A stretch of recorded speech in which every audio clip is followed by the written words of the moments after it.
Mera formalização por parte da mesa diretora.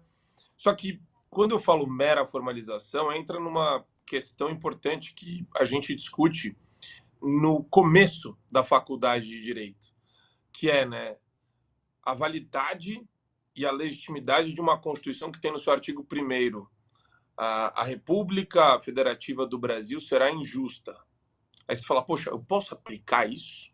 E são perguntas, claro, com uma provocação de ordem filosófica, de ordem sociológica, até para a gente pensar em que medida a interpretação jurídica deve ser realizada em detrimento de direitos e garantias fundamentais, individuais, e quem nos dá essas prerrogativas? Quem nos dá esses direitos?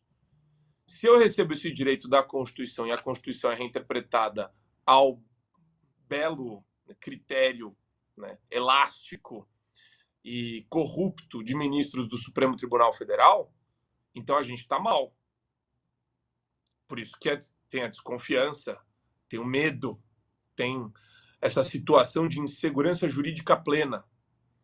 Agora, quando você tem um complexo de direitos, que nem na Constituição americana e no direito americano, onde se fala muito sobre, poxa, são direitos reconhecidos ao ser humano quando ele nasce, né? É uma coisa imanente, transcendental. Você recebe de maneira metafísica pela condição de ser alguém, de ser humano.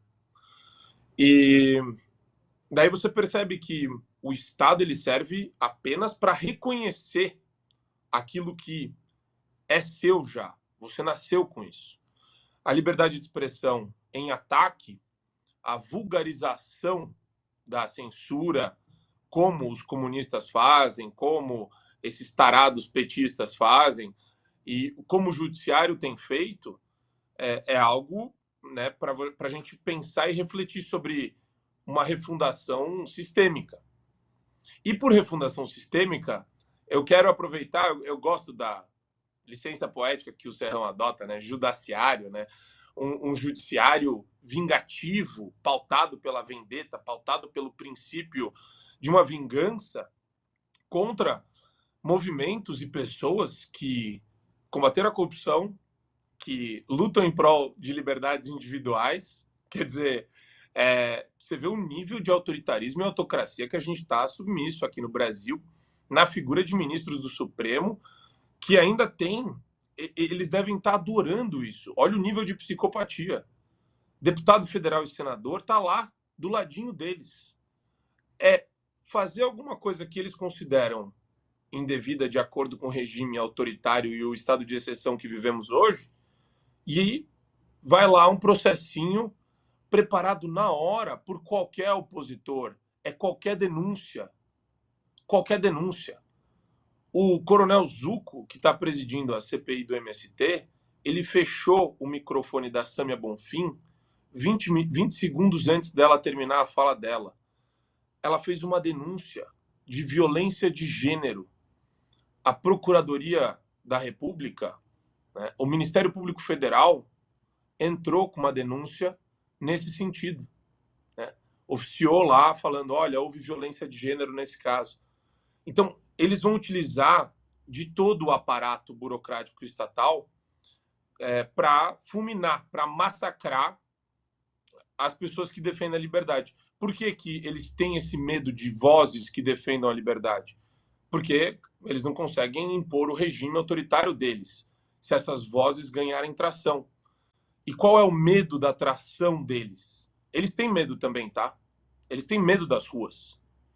A hora que as ruas se preenchem na luta pela liberdade, vocês vão ver um outro país nascer. É assim que eu vejo. Por isso que eu falo muito, né, a gente tem que encarar toda essa dinâmica que está acontecendo hoje no Brasil como se fosse uma batalha. Tem várias batalhas, tem várias frentes de batalha. E o fenômeno Deltan Dallagnol, ele é mais uma etapa dentro desse espírito autoritário do TSE, que é uma excrescência enquanto órgão, enquanto entidade, e do Supremo, que virou uma excrescência. O Supremo virou uma aberração, virou uma coisa abominável, virou um monstro. E como que a gente faz agora? Ou a direita, os conservadores, as pessoas que têm um traço comum, um fio condutor, pautas semelhantes. Então, todo mundo que tem essas pautas semelhantes tem que se reagrupar. Esse processo, né, para você reagrupar, ele vai vir de lideranças. Ele nunca acontece organicamente. E são essas lideranças que agora precisam se organizar nos bastidores, não só de Brasília, do Brasil inteiro, para conseguir fazer a voz dessas pessoas, transportar a voz dessas pessoas para as ruas e das ruas de volta para Brasília. É só assim que a gente consegue um processo de ressignificação de tudo que está acontecendo no Brasil hoje. Eu não sou um otimista muito... Eu não tenho essas... Eu não carrego nenhuma utopia, otimismo desvairado.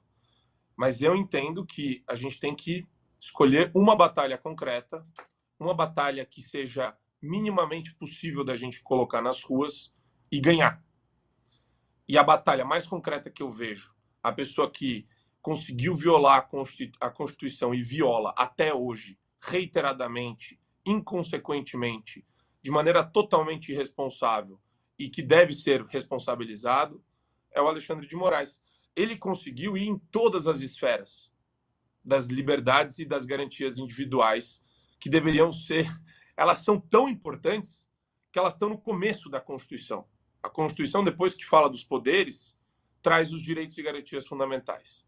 E é por cima desses direitos que o Alexandre de Moraes passou com a anuência dos demais ministros.